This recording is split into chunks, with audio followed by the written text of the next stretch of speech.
In this video, a spiritual life coach sits down with an accountant to review her absolute mess of her financial situation, living off credit cards, not saving for taxes, in massive, massive debt, living paycheck to paycheck, and how she justifies that with an abundance mindset. And this is a tall tale sign of why you need to avoid the abundance, manifest it, put it on your vision board lifestyle, and how it can suck you into a situation very similar to this. My name is Rachel Justine, and I'm 27. I'm based out of Austin, Texas, and this is Financial Audit. What do you do for a living in Austin, Texas? My main thing is I am a spiritual coach. Okay, interesting. Not surprised. Yeah. How does that go? How does that go? It's like therapy, or It's not therapy. It's a hybrid between online coaching, online courses, and and also now that things are open back up, I'm doing in-person things, and it's a hybrid of like yoga, meditation, life coaching, upliftment, and essentially guiding people into feeling good and fulfillment in their life. okay. The stage has been set, okay? We know what we're dealing with. She's girl time. That's what she is. Not a therapist, not regulated. She just has a course, online coaching, yoga, meditation, hybrid. So let's see how her personal finances might reflect her own personal success. Talking about passions, do you have a passion for credit card debt? This is kind of crazy. I don't think I got my first credit card until like 2 years ago. This was all within the last 2 years? This Yes. wasn't even built up.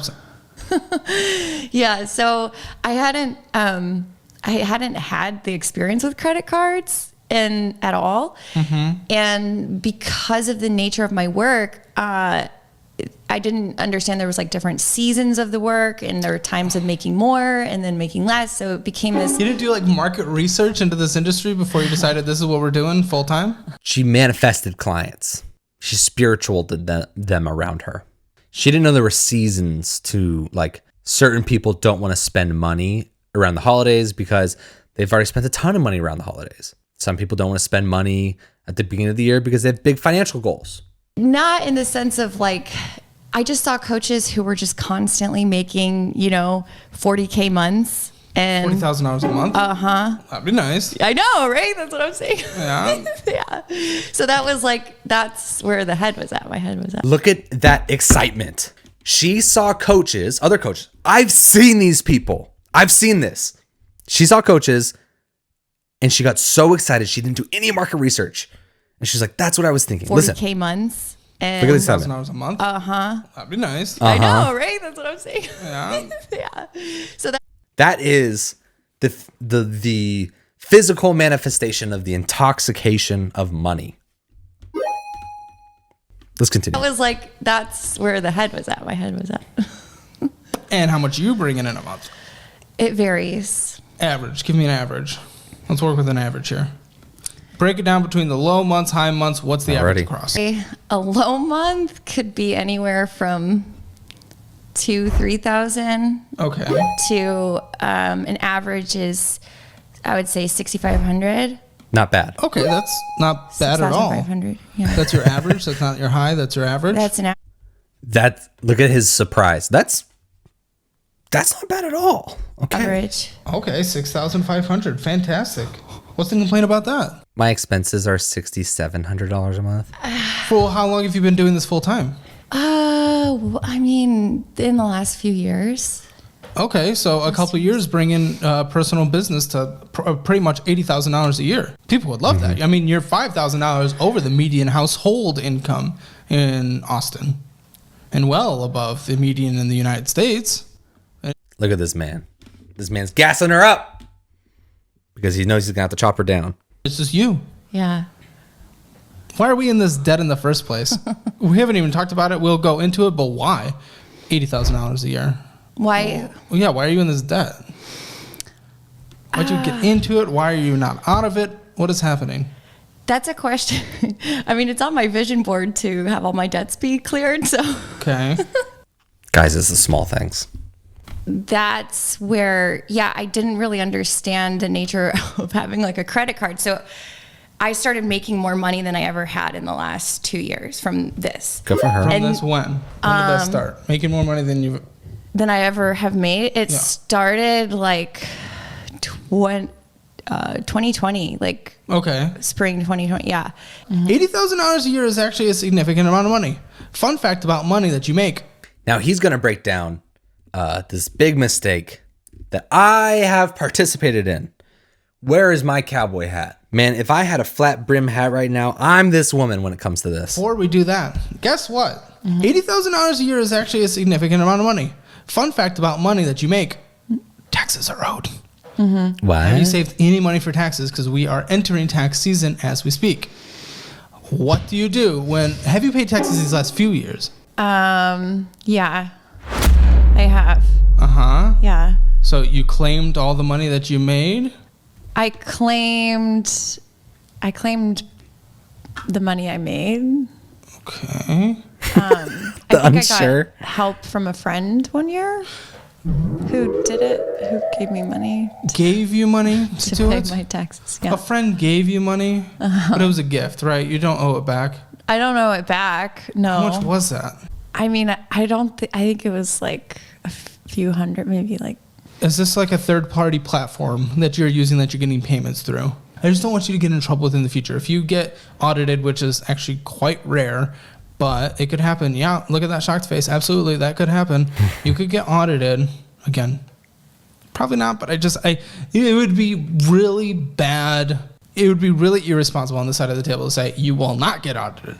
Give me a flat brim hat. Call me this lady, because I definitely did not save for taxes some of the years that I was freelancing in my early 20s, late teens, and I paid for that. There's definitely a feeling in the beginning where you're like, I'm not making enough money for it to actually matter. Wrong. Very wrong. I pay a car payment amount every month to the IRS because I'm trying to knock it out. How sad is that? Imagine having a car payment, but not a car. Oof.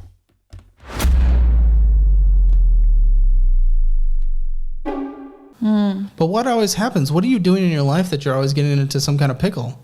Because usually recognizing that, you're able to then counteract that in life, you know? But if you're just always getting into it, then clearly something's wrong. Can you give us any examples? Well, what's happening? Well, I think this is good, man. When I started making more money, I wasn't used to making that much money. And so I went from before, like always, just barely getting by. And then when I had money start coming in and on top of that, when I got my first credit card, it was like, oh, now I have this money and now I don't even need to spend this money. I can spend this credit card money. But yeah, man, is that not exactly what I just said? You make a little bit of money and you're like, it's not enough to actually track, but then you just do it for more months in a row where you're like, uh-oh, I should have saved. And then it was like, it just felt really good. And so it was, really good. And then wanting to live in a mindset of abundance. So it's like, I want to buy. There it is. Why live in a mindset of abundance? Because it feels good. Oh, because it feels good. I'm glad we're doing things that feel good instead of just smart. Okay. That makes sense. So as a spiritual coach and like helping people through things, do you know that mindset is complete and has put you in a bad position? He calls her out. The mindset that you just explained, not your whole spiritual thing, but the mindset of abundance, and it feels good to spend money. Bull. It's hurting you. Do you agree? Well, I think now, like in retrospect, I can see where there were things, now after being in this more financial tight spot, which I haven't experienced in the last 2.5 years, because of the increasing debt and because of having a slowdown month, whereas usually I had more money because I had was paying less on my credit cards.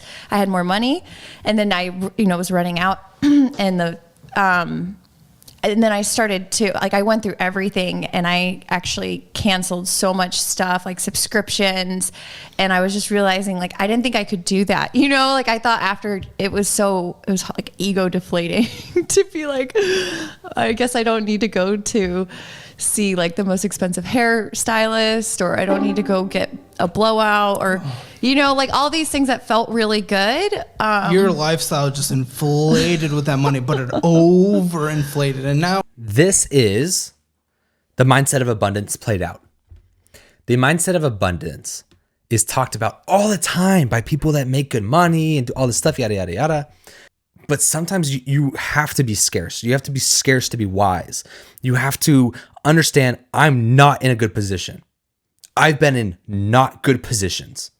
I don't like a scarcity mindset where you never want to do anything, but I like the feeling of let's work our face off and not lie to ourselves, and also have a very realistic expectation for what these goals can achieve me.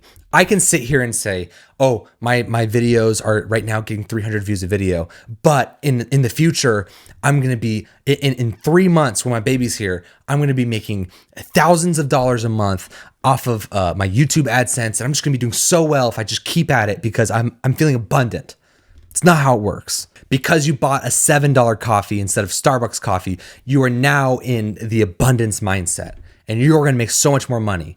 And the proof that that is what she's experiencing is the fact that her ego is deflated when she has to cancel Netflix. The top comment here is, I have a feeling this is the first time in this girl's life she got put on the spot like this. She is also a poster child of why we need to have mandatory, comprehensive financial literacy classes in high school. Hey man, I'm all for that. There's definitely, we definitely have a system that has failed us as well. I can't put this all on her. And check this out. This person says, she's got more balls than most people to go on here and air out her mistakes in front of people, in front of everyone. And she genuinely seems sweet. Hope she makes a positive change. I agree. I mean, this man almost has 1 million views on this video and it came out 4 weeks ago. Whew. We definitely have a system that doesn't teach financial literacy, and therefore our monkey brain, you know what I'm saying? The monkey brain takes over. You're just like, oh, I want to be rich and famous. I want to have a $40,000 month. And you drink the Kool-Aid a little bit. And I forgot who said it, but they said, treat yourself like a business. The income that is coming in is not profit. That's just revenue. Then you have all of your expenses, which is your expenses, right? Rent, all that stuff. And then you're either in the red and you're pulling out debt. You're in the black, you're just breaking even, right? Revenue, expenses, zero, which is a majority of Americans. Or you have revenue, expenses, and profit. And that profit is your savings. The profit stuff you're able to invest. The profit is also something that you're able to just spend back on your debt, pay it off. So, I mean, I'm in the process right now as I save for my wife. Not going back to work, and the baby's there. I'm like, all right, here we go. I need to strip everything down and make sure I'm saving a really decent portion every month. And then this will allow me to have a profitable personal business. My life is a personal business. Allow me to have a profitable personal business. And sometimes that requires canceling the Netflix, canceling this, calling AT&T why my phone bill is so high, right? And being like, and just finessing, finagling. Treat yourself like a business and try to get your profit margins as high as possible, I think is a great way to view it.